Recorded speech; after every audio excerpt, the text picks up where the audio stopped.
What's up, everybody? Welcome to the Good Wolf Project. I'm your host, Jerry Scarlato, and today's conversation is with Michael Mojo. Mojo is a performance coach and also an expert in getting people to move in the right direction.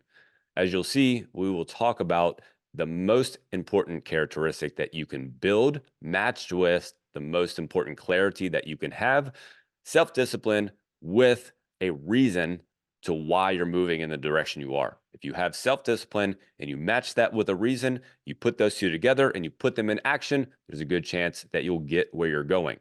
We'll also talk about why you should stop staring at the woman in the red dress. If you know where that quote comes from, then congratulations to you.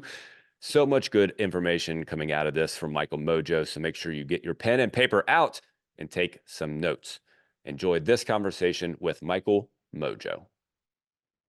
Michael, finally, we get to meet face to face. It's sort of, kind of, but nonetheless, nice to meet you virtually. We've been kind of like hitting each other up on Instagram back and forth a little bit. It's been enjoyable watching your journey, and it's been super cool. How you doing today? I'm good. It sounds like we're dating. I've No been, doubt. been sliding into your Yeah, DMs chatting. yeah. That's too funny. That's too funny. It's so weird that that's a possibility today, though. That's the It's funny how our words have shifted over the last 10 years, like how we talk about things. Number one, this would have been impossible 10 years ago to think that you're in tomorrow and I'm in yesterday to you, and yet we're sitting here talking to each other in the present. Like, that's weird I'm to already think about. confused. I know, right? I just confused Yeah. myself a little bit. But we have a lot. There's so much I could sit here and get into, and we could potentially break this up into numerous conversations. But before we get into some deep stuff, I'm curious about your podcast, the name, The Underestimated Entrepreneur, right? Yeah. Where does the name come from? Because I think Um, most people, when they come to a podcast, it's not like you flip a coin, you're like, oh, that's a cool name.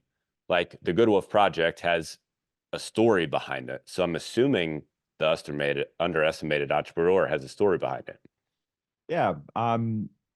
Look, my whole life I've been underestimated. I was just thinking about this because it is 6:30 a.m. here in Australia when we're doing this podcast. And when I started my original podcast in 2014 or 15, and we went number one of the charts. So my podcast, I've got screenshots of us sitting at number one and Lewis Howes sitting at number three.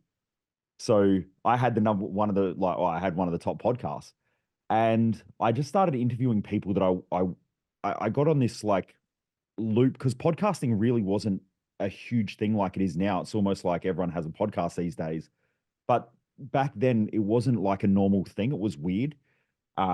It was cool because I got to interview some amazing people, and I've got a lot of great people in my inner circle. So I was able to get their stories and their message and their knowledge out to the world. But what I found was we got to a point where I started running out of people to interview. So I just started interviewing random people. And I interviewed two people. One of them, in fact, was one of Tony Robbins' top head trainers. I won't say his name, but that interview was very awkward to say the least. When he hopped on the podcast, his first question, he got on, and remember, I had the top podcast, the number one podcast, I think it was in self help. And he gets on and he goes, "So how do I make money out of this?" And I was like, "That's your first question." And so I ended up having to have a real stern talk. And he's like, "Well, I got to make money somehow, time's money." And I literally said to him, I said, "Look, if you do a good job, my community will go across and look at what you do. If you do a shit job and you're just here to sell, then you're probably not going to make any money." So I was like, "You have a choice." And I said to him, "Look, I'll give you a couple of minutes. I'm going to hang up. If you want, I'll call you back in a couple of minutes and then we'll get back online and start." So there was that. Then there was a woman who wrote a book, and in Australia it was a very popular woman's book. And when I got on, she had like 10 steps to living this great life. And she would go, "Step one is this, step two is this, step three is this, and step four is if you want to learn more, go and buy my book." And that was on repeat for the whole hour. And I was trying to get it out of her, and I was like, Right. "Look, just give the value." But she had come from a acting background, and then she'd spent her time in media training. So she was just almost like a rehearsed rat. Yeah. Hmm. And after that, I just went, you know what, shut this shit down. And I shut down my podcast, and it was called the Mojo Master Podcast. And so that was my original branding, was the Mojo Master.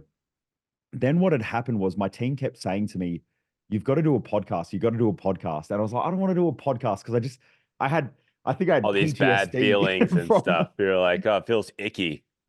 yeah. And I was like, I don't know. I'm like, I'm super busy. Business was going reasonably well.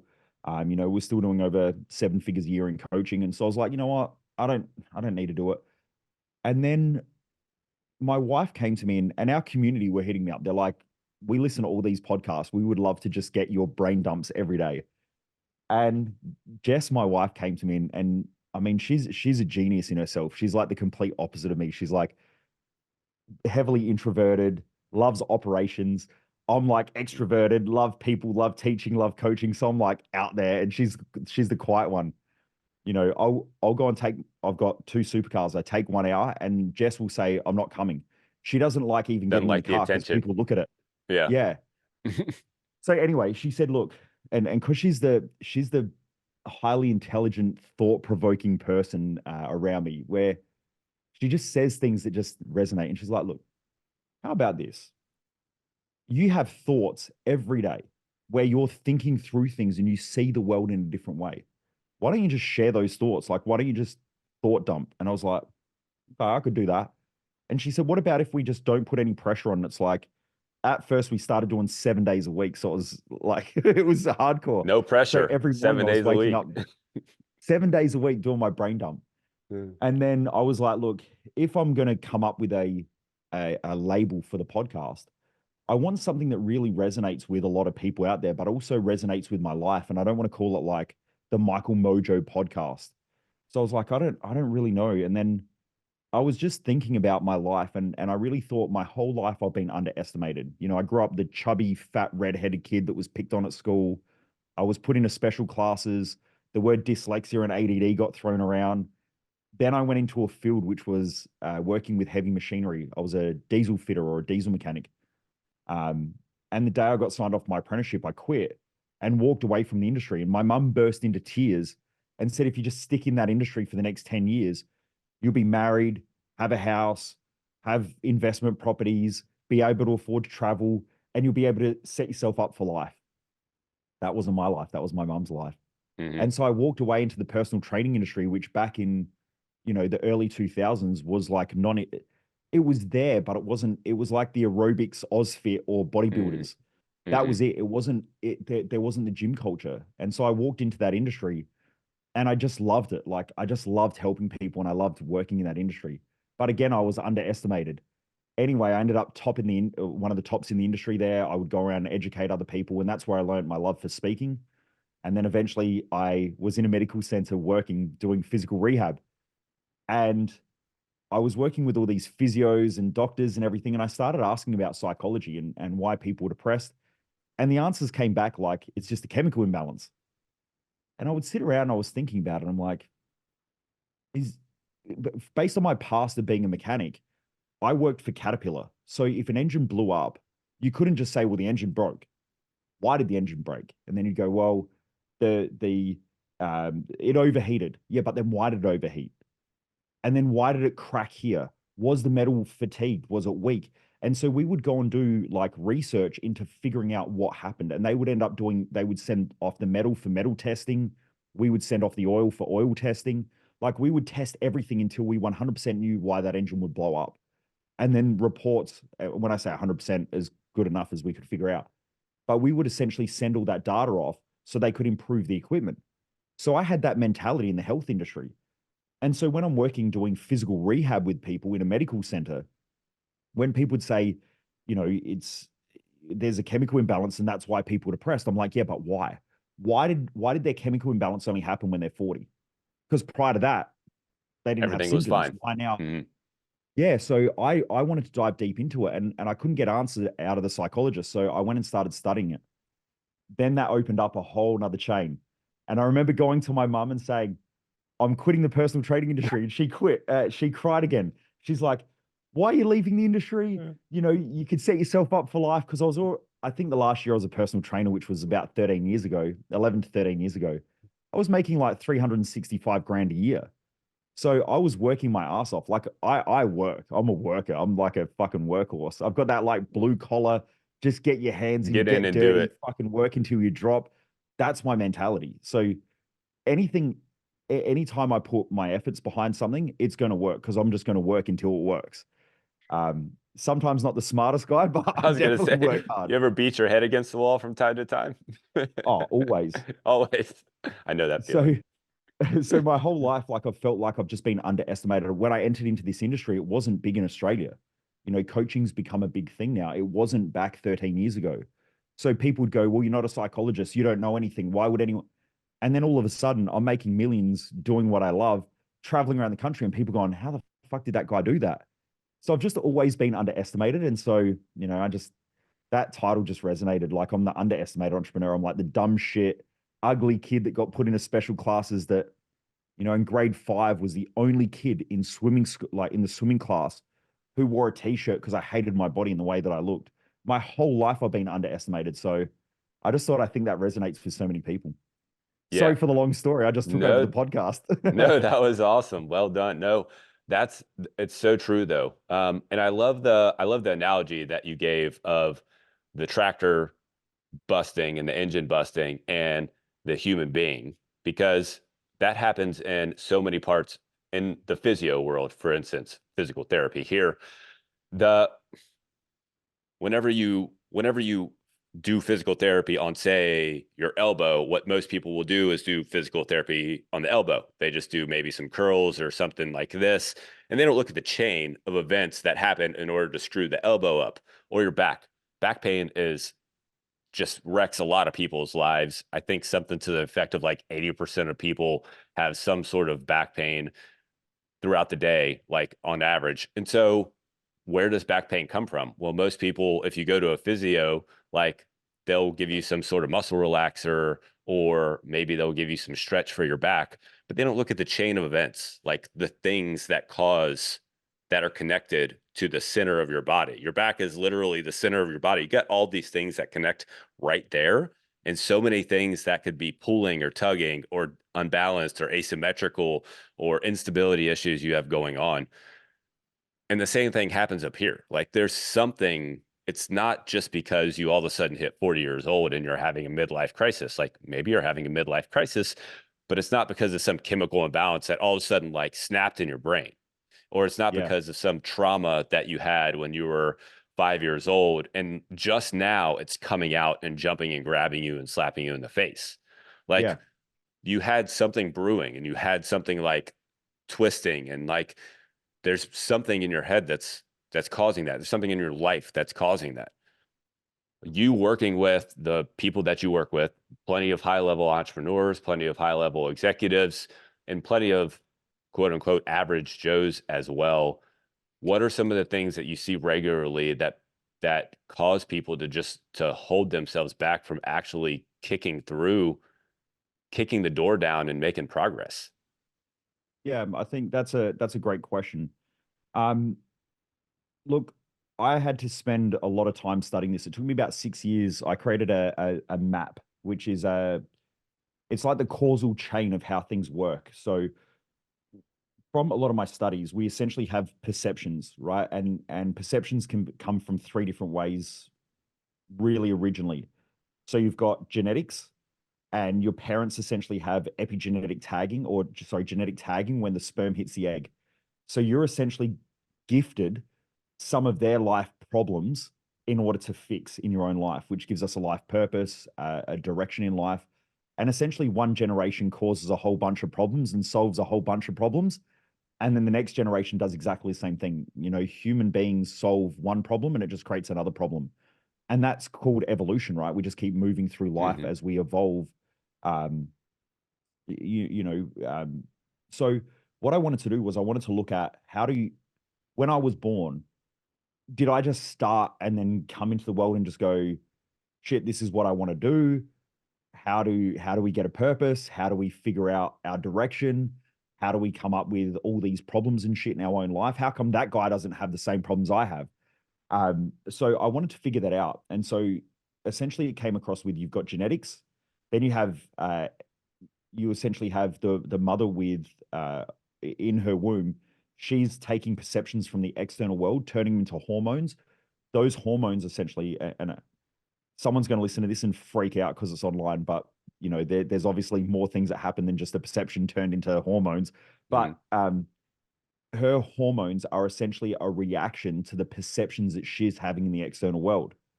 So when we see something that we perceive might be fearful or a threat to life or a threat to our own safety and security, immediately that perception triggers a change in neurochemistry, which then triggers a hormonal system. That hormonal system then, increases things like insulin, cortisol, adrenaline, and so testosterone can increase. So you've got all these changes in our hormones, which then flood our cells with these chemicals, which then tell our cells how to act and react based on our external perception. So in utero, when a baby's in utero, if the mother is stressed out, there is a lot of scientific evidence and a lot of scientific data that shows that the brain of a parent who is more stressed is different than a child that is of a mother who is less stressed. Now, that's not good or it's not bad, because the child who is normally in a more stressful environment, the parts of the brain that tend to be more well developed in a young child, or in a young child, seem to be the reflexive parts. So they tend to be more coordinated. They tend to walk earlier. Potentially they could be professional athletes when they grow up, because they have that coordination, that skill set. Whereas the other child may not have the coordination, but what they have is more, their prefrontal cortex is more, I guess you could say, evolved, Developed. which means that they're more of an intelligent thinker, but they might be highly uncoordinated. So there's to and from for both, but then the child enters this external reality. And from there, when our senses kick in, so we have sight, touch, the usual five senses, we actually have hundreds of senses, if not more. I think my good friend and colleague, Dr. John Demartini, I think he identified that there's like 200 to 500 different senses. So we've got temperature sensors in our digestive system and so on. There's Golgi tendon organs, so stretch receptors in our tendons. So all of this is feeding information about our perception of the external world. So what I wanted to figure out is, what do we do then with those perceptions? And so we take them in. We have to split everything apart. So when we talk about positive and negative charges, there's no such thing as positive emotions and negative emotions. I don't even use that terminology really. I use it because it's common, but I don't, because anger could be positive or negative. It depends. Depending on how you use it. Kindness could be positive and negative. Everyone's been kind to people that use them, take advantage of them, treat them like shit. So is that a positive or a negative? We don't know. But what happens is there was a study that was done that was called, or it's a hypothesis, sorry, it's called the anti-memory hypothesis. And what it's based on is that our brain, when it takes in information, essentially splits things, and we try to label them depending on a scale. So when we say it's hot, hot is a comparative. There is no absolute hot and absolute cold, but we have to figure out where it fits into the scale so we can describe it and live it. And so our whole reality is essentially our brain trying to figure out where this sensory information fits into this scale. Like if someone has a bad day and they say, I've had a really bad day. Well, that's a fucking comparison. It's not like, is a bad day, did all your kids get killed? Right. Well, no, it's not that bad a day. Okay, well then did you lose all your money? Yeah. Well, no, not really. Okay, well, what happened? You Well, I got got a cut flat off on the tire. way to Did you work. change the Right. tire? Yeah. Yeah. So our brain is trying to figure out our reality based on this scale that we put into our mind and these comparatives that we're creating. Then what it does is it changes our neurochemistry to then signal the body through our hormonal sequencing. So what I started finding was that a lot of clients who would come in with hormonal imbalances would normally have mental and emotional imbalances as well. And so based on their perceptions, like a great one, like I just got my blood test done and I've got an increase in cholesterol. So I look at all the cholesterol stuff and it's like clean diet. I eat pretty fucking clean. And I know that there are plenty of people who eat a lot worse shit than what I do, and they don't have high cholesterol. Hmm. So I was like, right, I'm going to dig deeper into this. Well, high cholesterol can be a byproduct of having higher levels of cortisol, which essentially is a stress hormone. Stress. Hmm. So I looked at that and I was like, well, the last 3 months, we've just had the biggest 3 months in the history of the company. And we've been doing all that through organic sales without even running sales funnels or anything like that. And I have one staff member. Well, I essentially have one staff member in Australia and 3 offshore staff members in the Philippines who do my video editing and shit. So we've just been hammering it. Hmm. So the cholesterol issue is probably an issue with my stress levels. Just, and I wouldn't say that I'm mentally stressed. I'm not mentally stressed. It's just the consistent like go, go, go, go, go, go, Go. go, go, go, go, go, plus training, plus, running the team, plus all the podcasts and the interviews and the like, it's just, I'm just on all the time. So I'm not stressed, but my body is stressed. So that's a response to my thought processes, which then now I need to change and slow down. And so you have that impacts cells.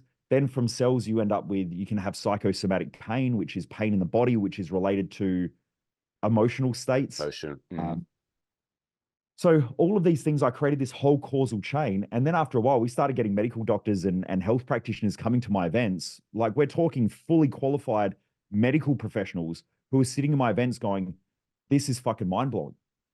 Because I have a belief that a holistic practitioner knows a lot about a little, and specialists know a lot. Sorry, a holistic practitioner knows a little bit about a lot, and a specialist knows a lot about a little.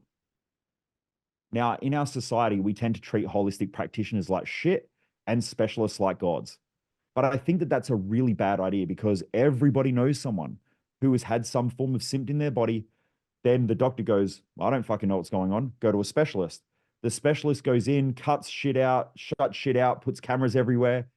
And then they're like, I don't I fucking don't know. know. You Hmm. need to go to another specialist. And so you can go to 4 or 5 different specialists in order to get diagnosed with an issue. But if we started treating holistic practitioners better and actually making it so that people who are more holistic and spend time with people to try and figure out what these symptoms mean, I personally believe that the diagnoses or the diagnoses would be better because we would actually get to the bottom of shit a lot faster than just going medical doctor or I guess you could say general practitioner. I don't know what they are in the US, but over here they're GPs. And then from there, the GP going, well, I don't fucking know. I'm not an expert in, um, you know, the gastrointestinal system. So you better go to the specialist. And then the specialist doing a whole bunch of shit and then going, I don't know, maybe you need to go see an endocrinologist. And then, so then you just get bounced around between these specialists. So I just hijack your podcast and I don't even know if I answered the question, but that's, No, I don't you're even know what the good. question was. You're good. So I completely agree. I think we did go down a different route, but I think this is super important because Mm. I'll give you an analogy. Actually, I'll give you just a direct anecdote from myself. I have this thing called histamine intolerance, which Mhm. happens whenever I eat too many high histamine foods. I start to break out. I start to get headaches. I start to feel foggy. I start to feel stressed. I start to get a little shaky depending on how high my histamine will get. I started to recognize this was probably, shoot, 7 years ago. I had just dry skin on my face right here. And then I sort of get some around my chin a little bit. And it was just there all the time. And I'm like, I don't know what in the world's going on. And I just put some lotion on it and I'd get it fixed. I never ever got it looked at. But everyone, of course, is telling me, well, you just need to go to the doctor for that. You need to go to the dermatologist for that. I never got it looked at. I just kept digging for stuff and looking and digging and looking and digging. And I finally figured it out, if you will. Now, I haven't had any tests to diagnose it, but I have done the things necessary to see if it's the thing. So it's most likely the thing. My point is, if I would have gone to the doctor, the first doctor, the general practitioner, would have given me some sort of maybe steroid to reduce the inflammation. Then, if it came back, I'd go back to the doctor and he would have sent me to a dermatologist, and dermatologist would have done some sort of test to see what it is, and they would have given me some other medication. And then if it just stuck around again, still, they would have sent me to an endocrinologist probably to get my hormones checked to see if my hormones are causing some inflammation in my body so that I can then fix that. So, to your point, what I'm talking about is my physical health and how my physical health, it looked like all I had was a rash on my face. But what was really going on was a bunch of interactions within my body that just happened to be causing a rash on my face. And unless I actually got down to the crux of the business, I got down and dug into where it originated from based on all this input, then I would have never figured that out. And I just would have gone down a bunch of rabbit holes with a bunch of doctors. Yeah. So, Um, yeah, I mean, that's pretty common. I think the original question that you asked was about what people come in for, or like, why do I see people? mhm, Normally, and I think what are the causes behind it or something. Um, but I think like for me, um, it really what I find is that most people aren't meeting their own expectations in life. I think that's probably the number one reason why people you know, people come in to see me. There's something going on in their life where they're not matching their expectations. Now, some of those expectations could be fantasy derived. Others could be that they're just consistently slipping. So I have another formula, which is clarity times by standards plus environment equals results. So clarity is if you don't know where you're going, how the fuck do you know if you're getting there? And that's just something that's so common. I would say that 99.9% of people don't know where they're going. They just look at other people and go, well, they have that, so therefore I want that. Their job seems easy. Like when I was a personal trainer, people just come into the personal training industry, they'd be there for like a month and then they're out of there because they're not making money. But they thought that personal training was you just chill out, you're out in the sun with people, people doing lunges on the grass. It looks like fun. But I'm like, in Adelaide here, winter's cold, summer's like 40 plus degrees Celsius. So it's like 100 and what, 105, 110 degrees. It's like in summer it's scorching, in winter it's not snowing, but it's but it's it's cool. Yeah. cold here. Yeah, it's cold. Um, we get like gale force winds here, which come from the Antarctic. So it's like the wind just blows straight through whatever you're wearing, like it's cold. Um, People go to the snow and they're like, the snow is actually warmer than Adelaide in winter when the wind's blowing. So, they don't see any of that. They don't see the hard work, the after hours, the programming, all the stuff. They see the advert with the sunshine and the person doing lunges and they're smiling to each other and they get told that someone's making a lot of money, so they want to get Yeah. into it. So most people just they have fantasies, they have no clarity, and the way that they navigate life is through what's called implanted values. So mum, dad, teachers, preachers, people around them telling them how they should live, which then creates a lot of brain noise and a lot of stress and a lot of pressure on them. Or the other way is they just look at other people and they're like, well, they seem to be doing something right, so I'll just go do that. And then a year later, they're like, well, it's not that. I go do something else. And so they spend their whole life trying to figure out what they want to do. So they're probably really common patterns that I see when people come in. So I have a course that I do, which is about creating your success map in life. It's based around three pillars: understanding how you perform in your own psychology. So performance psychology is pillar one. Pillar two is understanding what fulfills you, because what fulfills every person is unique to them. And then pillar number three is direction and drive.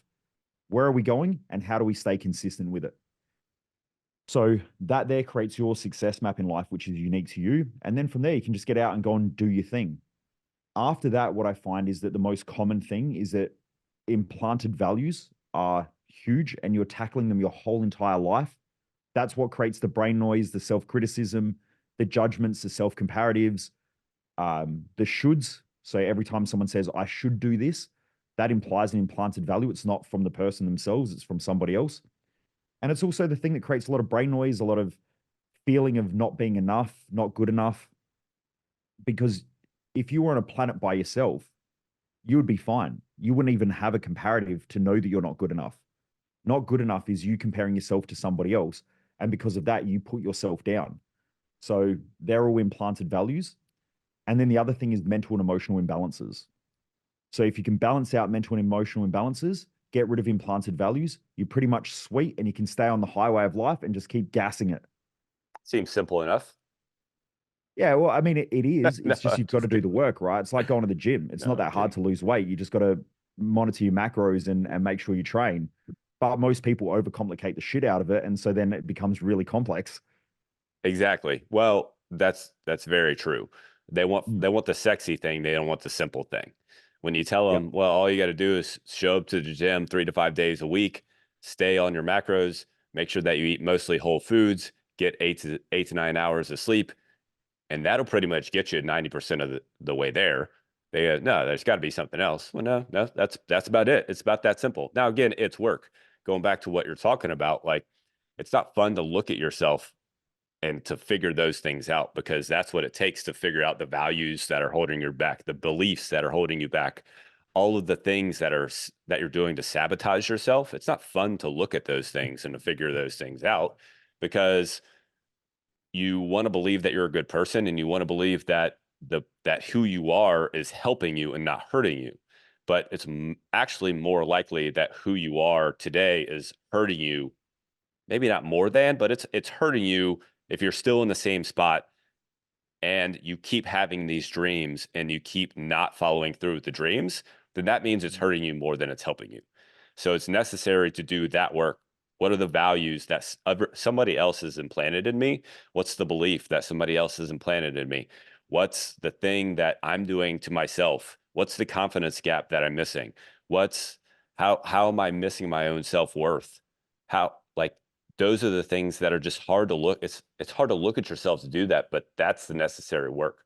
And people don't, I think where people miss the mark is they can look at weight training and they can go, yeah, that makes sense that if I weight train, then I'm going to get muscles like that guy. But they can't look and go, well, if I do the work to figure out why I'm lacking self-confidence and why I'm lacking self-worth, then I'm going to end up having millions of dollars. Not that it's going to be that direct correlation, but it's harder for people to wrap their head around that, Yeah. the mental I think work. something that you said was interesting because I used to think about it that way, but I see it as a different way now. And I had to change my beliefs around it. If a mechanic's driving a car and they love working on an engine, when the little red dash light comes on, they look at it and there's something in their head that goes, oh fuck, I've got to fix this. But there's another part of them that's like, yes, I get to fix it. Mm, I think in our own lives, if we can reframe the idea of like having to work on ourselves, I think like a lot of people when they see it as being work all the time. And so they have this negative correlation between work and results. So mm, most people, just because of their implanted values and the pressure that they're putting on themselves all the time, they're like, every day I wake up, like from the second I wake up to the second I go to bed, there's all this fucking pressure. And oh, it's like, and then so the first thing that they want to do is that because our brain has to stabilize, I believe the brain has to stabilize because when you look at everything in nature, it's trying to go back to its original source or its most balanced, stable place. So in chemistry, you've got on the periodic table for some of those who are nerdy like I am, on the left hand side, you have the volatile elements. So hydrogen, extremely volatile, highly explosive. That has its outer shell is out of balance, right? So it's explosive. Then on the right hand side, you have the balanced, stable um, elements that they're called the noble gases.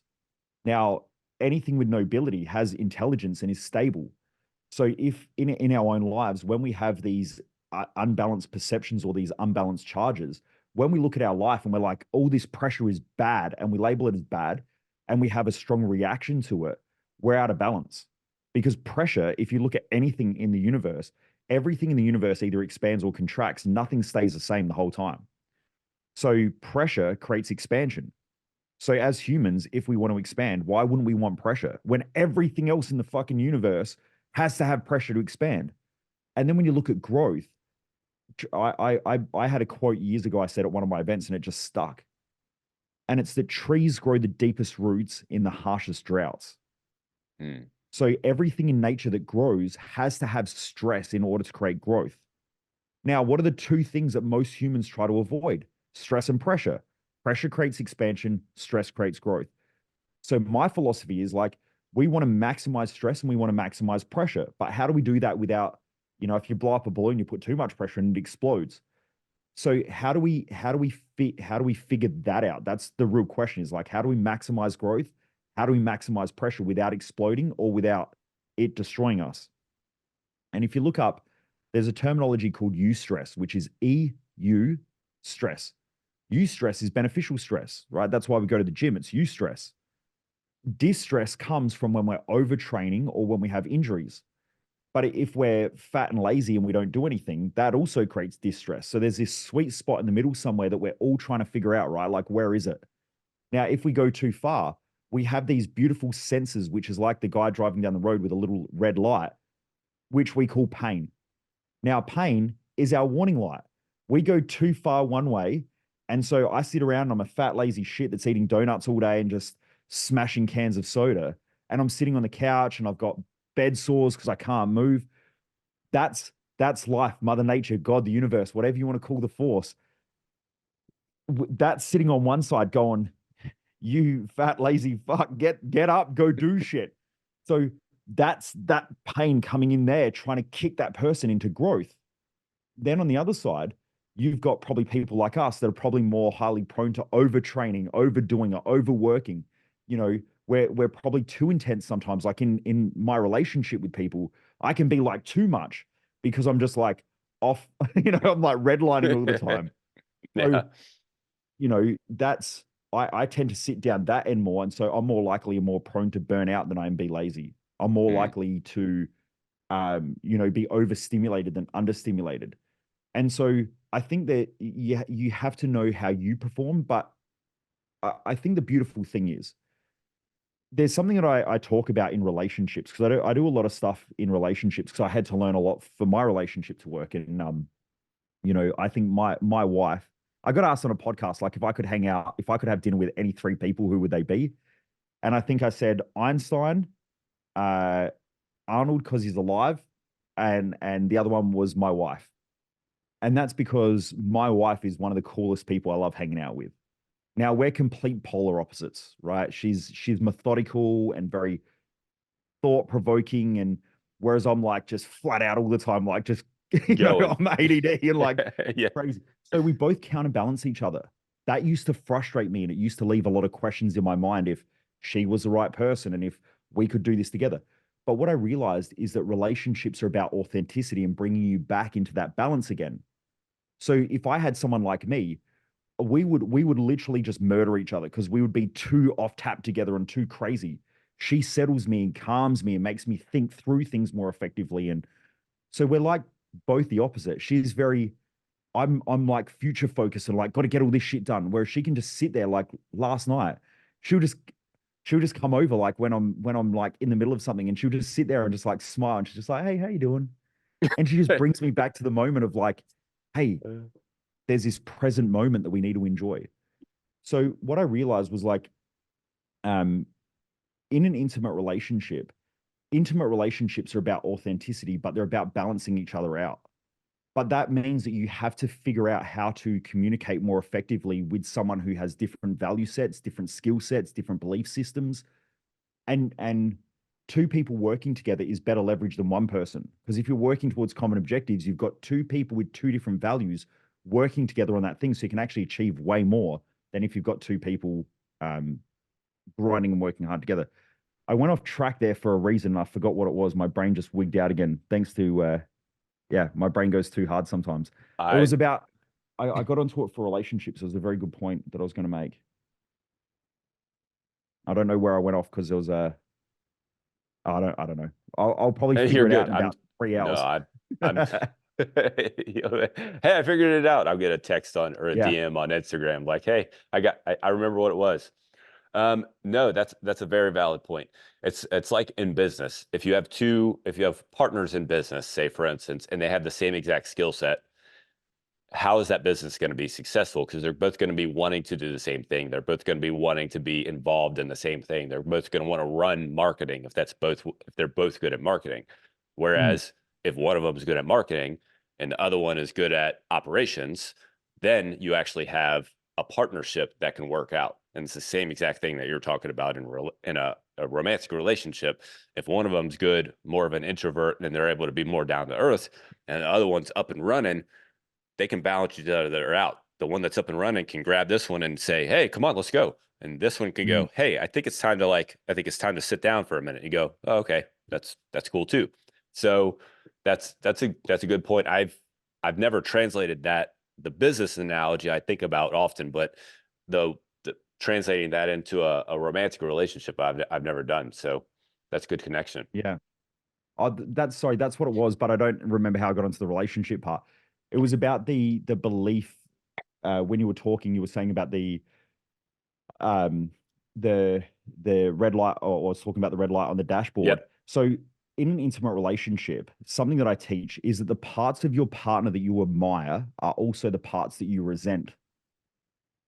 Mm, But no one ever teaches people this, right? So, like, I hmm. love the fact that Jess is very calm and very methodical, but it's also the part that pisses me off in the relationship because I want to move fast and get shit done all the time. Mm. So, I think that when we start teaching people that a relationship is about authenticity, and that when you realize that the parts of your partner that you admire are also the parts you resent, it'll probably stop a lot of relationships falling apart because people will either see the admiration or the resentment, um, which is weird because, well, it's not weird, but when you get into a relationship, it's normally done through passion. Now, the etymology of the word passion means to suffer. So the reason why we suffer when we're passionate is because it's exciting and we see the positives, but we downplay the negatives. Over time, you then start to fall in love, and love is seeing both the positives and the negatives of the person. So if you've got kids, your kids are both your dream and your nightmare at the same time, which is why you love them. So love is authenticity, whereas passion is an upside without a downside. And that's why I study etymology, because the history and the meaning of the word mean a lot. And if you go and study the great texts from people like Marcus Aurelius, he talks about avoiding the passions. But people just read through it, they just glaze over it and they forget that. Yeah. What's that mean? He's talking about it because he's saying don't follow shit with just upsides without the downsides, because the downsides always come back to bite you in the ass. And so the greatest thinkers, Aristotle, Plato, all the great philosophers all talk about avoiding the passions. Yet for some weird reason, most people chase and follow their passions and wonder why their life is shit. That's why, right? Because Hmm. things are fun until they're not fun anymore. When you do what you love, it has both upsides and downsides. So when it comes to working on yourself, and I'll loop it back to the thing on the dashboard, the mechanic sits there, and when the little red light goes off on the dash, he goes, "Oh fuck, I got to fix the car again." But there's something else inside of him that's like, "I get to fix the car again." Because someone like me, I used to be a mechanic, but these days it's not my thing. I just take it to the garage. So if the red light comes on, I'm just like, fuck it, someone else can fix it. Whereas in my with my own personal growth, when things go wrong, I'm like, oh cool, I get to go and learn something, or I get to go figure this out. And so I think if we take that approach of loving learning, it means that there's both an upside and a downside. There's both good and there's bad. I love learning, but I've invested millions of dollars in it. That sucks. It hurts. Like, it hurts having to invest cash that you don't have that I can spend on growing a business or buying another car or all of that shit. But I do it because I love it. There's both pain and pleasure with that thing. So yeah. That's good. So switching your mindset from, I think this is actually where we started. Switching your mindset from, instead of, hey, I have to do this thing, I have to put in this work, and this is going to suck, to, hey, this is an opportunity for you to actually do something.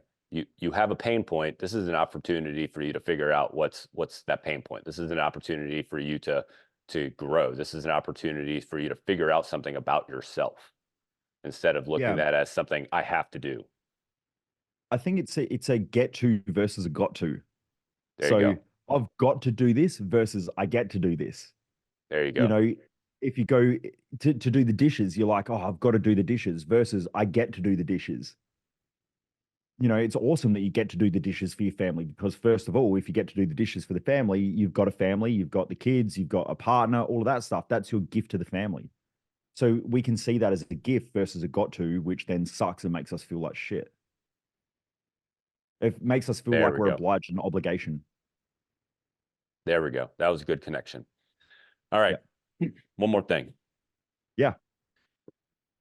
So I want to talk about the reflection.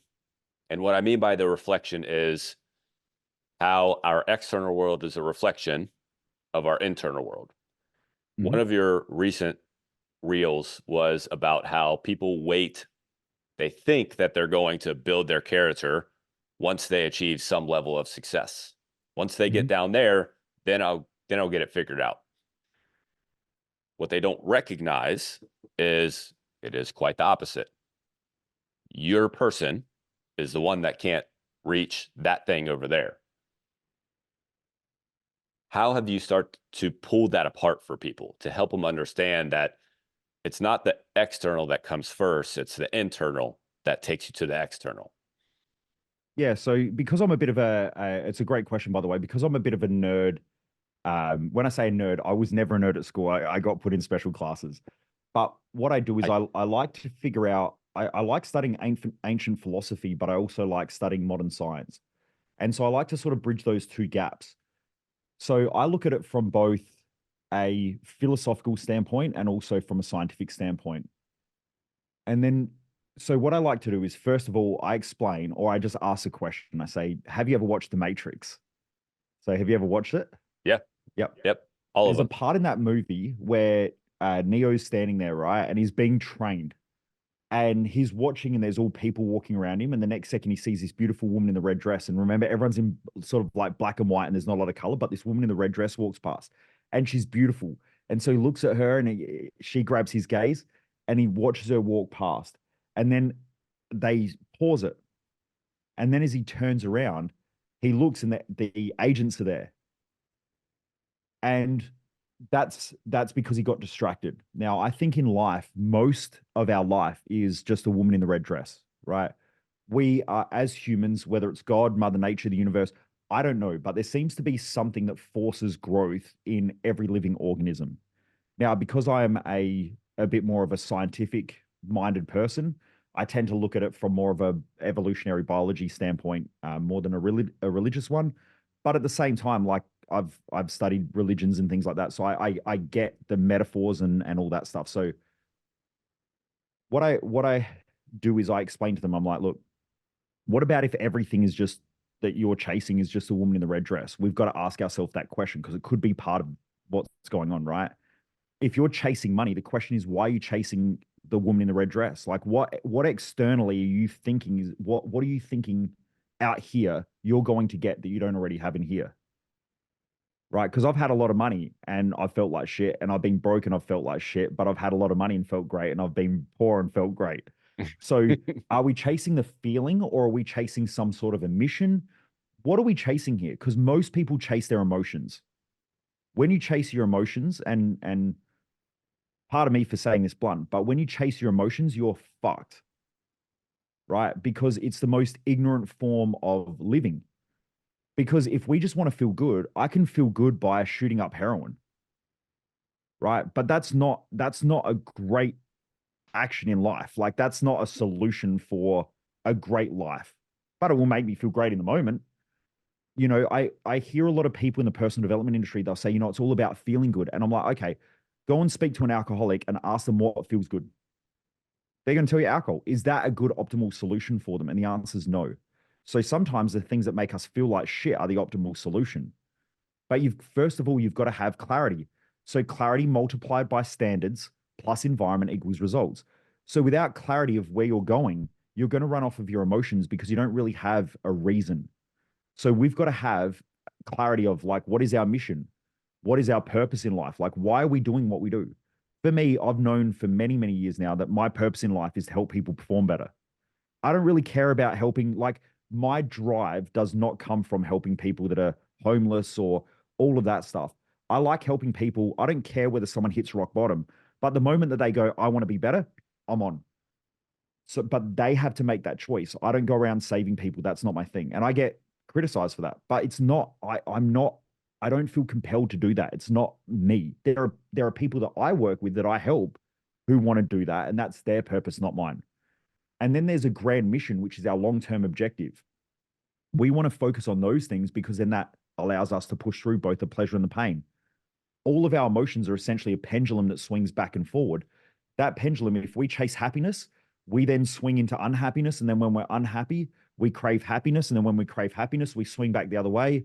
When we're happy, we fear the loss of happiness, which then makes us unhappy and we swing back the other way.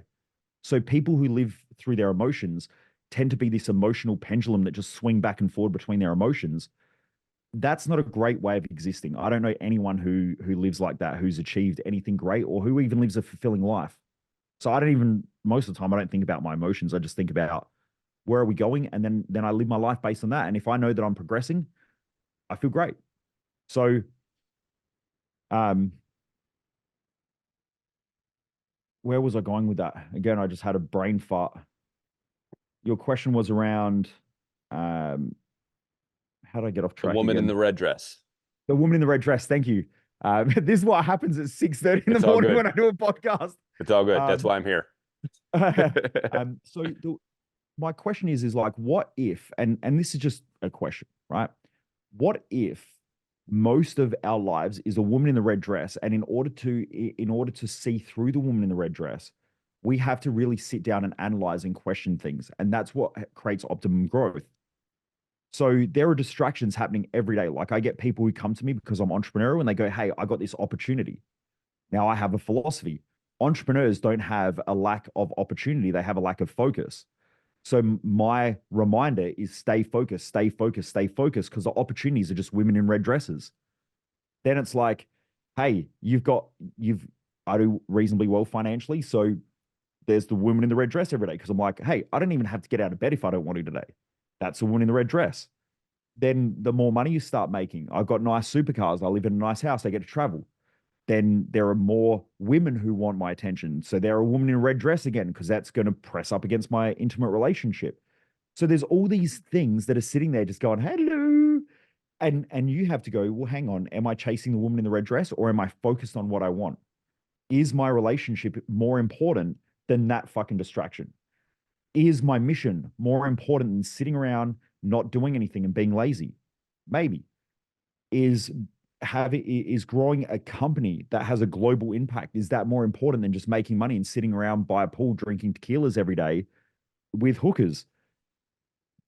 It's up to you, but I would say Yeah. that that's probably a bad idea. Yeah. You know what I mean? Like, So, so what I if we go back to the seven deadly sins in Christianity or the eight evil thoughts in Greece, they essentially go through this, right? They talk about like chasing gluttony or um avarice, like using your anger all the time. mm, So we humans have been talking about this for thousands of years, and that's why I love studying the ancient philosophies and then combining it with science. Because when you put those two things together, you're like, shit. The seven deadly sins are essentially saying we need to avoid these things because these are passions, and if we chase our passions, we actually get off track.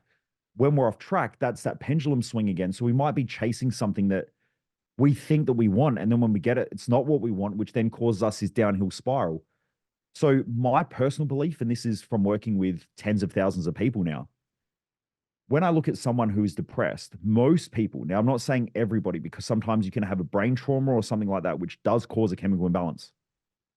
But most people with that don't have a brain trauma or something that is massively affecting their hormones or mental faculties, most of the time it's because they're chasing fantasies.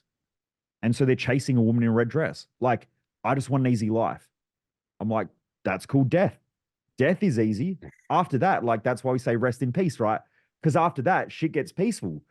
But while we're here, shit's chaotic. So, yeah. like, how do you want to deal with that? Maybe we need to change the belief structure. Maybe we need to have deeper meaning, or maybe we've got to have something that, you know, that is meaningful to us, a why. Maybe we've got to get that clarity, because clarity times by standards. Clarity is maybe we've got to build a proper success map so we know what we're going after, so we're not chasing after a woman in a red dress. I don't know anyone who, I say this in my events because probably one of the most common questions I get asked on my social media is, how do I make more money? How can I build financial freedom? And I'm like, number one, financial freedom doesn't exist. It's just sold to the middle class and the lower class and broke people, because I've never met anyone who's financially free who well, I've never met anyone who's financially free, and I've worked with billionaires and rich listers. So I've been their private coach. They still work. Like, why do all these, like, why is Elon Musk is the richest person on the planet? You think if the goal was to just make money and live an easy life, why didn't he just make his first like 50 million and just retire and put his And feet be up and done. get fat and, Yeah. you know, Instead, he just take opens a drugs? business like every other month. Yeah, it's like that's the most, it's hard enough to run one business and make it successful, apart from running multiple businesses that are successful, apart from having probably millions of employees globally, to then having to deal with the tax department, the government regulations, Mm. the authorities. Like, it's just, you could not think of doing something more hectic than what he does, right? I mean, there's probably a couple of other jobs, but that's pretty hectic. So many people rely upon him. Why do that? What if life is about growth and maybe he's just mastered life and everyone else who thinks he's crazy is chasing the woman in the red dress? Maybe he knows. Maybe Warren Buffett gets it. He's been doing this thing for what, 70 years now or whatever, and he gets up every morning and he drives to work, the same office that he's been going to, because maybe he gets life. I sat next to a woman on a plane once, and she opened up the Voyager magazine in Virgin Airlines, which is Richard Branson's airline. And there's a photo of Richard Branson on there talking about like his life and everything. And she's going, no, no. And I was sitting there, I had my headphones on, and I took my headphones off and I looked at her and she goes, oh, when someone's trying to get your attention? Yeah. And I look across and she goes, why does he still work? Doesn't he have enough money? She told me everything about her life right there. The only That reason why one she works sentence. is to make money. She's essentially trapped because she chases the woman in the red dress. You don't work for money. You work because it allows you to grow at your optimal rate by having a mission, a purpose, an understanding of your value structure. And then after that, you fill your life in around it. I don't work because I have to work. I work because I love to work. And there's nothing more important to me than waking up every day and having something to work for. That's that's why I teach what I teach, right? And then from there, when you've got clarity, you keep increasing your standards. Because I don't know about you, but I mean, you're a pretty fit dude. When's fit ever fit enough? Mm. When's Hmm. your muscles ever enough? When's your tone ever enough? Like, all that happens is when you work with professional athletes, they go, well, I've been working on my strength for the last 3 to 6 months, but now I've lost flexibility. Now I got to work on my flexibility. Then they start getting more flexible. Then they're like, right, now I've lost my agility. They're always working on something because it's Something. never enough. Mm. But that's forcing growth. When we embrace that and we change the way we think about growth, it's like growth is great. Why do we not want to grow? Why do we not want the pressure? Why do we not want that stuff? Why do we keep chasing a woman in a red dress? It's a fucking distraction in life. Because drugs is a distraction, alcohol is definitely a distraction, drama is definitely a distraction. All the bullshit that most people do in life is a distraction. Like, it, yeah. I I don't know if that even answered the question, but that's my It answer. did. It did. That explains why self-discipline is one of the leading characteristics of successful people, of the most Mm, successful people in the world. Discipline. The yeah. discipline to stay focused. And I think that the discipline also comes with a reason, right? Like, if you don't have a reason, it's extremely hard to be disciplined. Because, like, if I sit here and there's like beautiful food in front of me and there's alcohol and there's pretty women and all that stuff, well, it's just pretty women and food and some alcohol. And I've never taken drugs, so I've just always steered clear from. My dad was smart when I was young growing up because some of his friends used to use drugs all the time. And my dad was only 19 when he had me, and my mum was 17. And so I hung out with a lot of adults at a really young age because they used to party and they still drink. Like, my family love getting, obliterated with alcohol. And so I grew up around that. But my dad always used to say, in life, you've got two choices.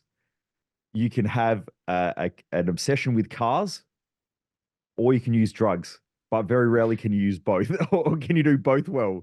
And so You went he for the just spent cars. all of his money building custom cars. Yeah. And so I had this obsession for cars. All my mates are like smoking weed and doing other stuff.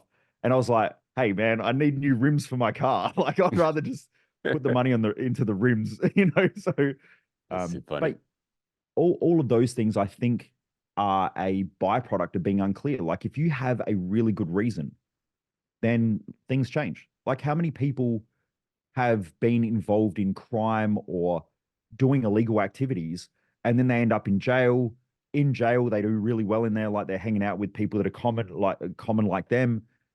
They fit in, and then all of a sudden, they find out from home that before they went away, their partner's pregnant.